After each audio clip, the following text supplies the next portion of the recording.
விருச்சிக ராசியினருக்கு ஐப்பசி மாதம் செவ்வாய் பகவான் ராசியில் அமர்ந்து பலனளிக்க இருக்கிறார்.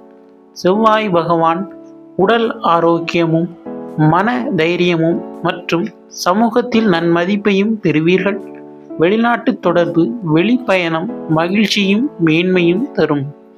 புத்திரர்களால் பெயர் புகழ் மேன்மை உண்டாகும்.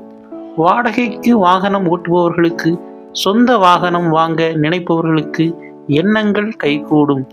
ரயில்வே துறையில் பணியாற்றுபவர்களுக்கு இடமாற்றம், பதவி மாற்றமும் உண்டாகும். தாய் தந்தைக்கு இடையே சண்டை சச்சரவு, மனஸ்தாபங்கள் ஏற்படும். வராகி அம்மன் வழிபாடு வாழ்வில் தடைகளை நீக்கி ஏற்றம் உண்டாக்கும். மீண்டும் அடுத்த பதிவில் சந்திப்போம். இந்த சேனலை சப்ஸ்கிரைப் செய்த நண்பர்களுக்கு மனமார்ந்த நன்றி.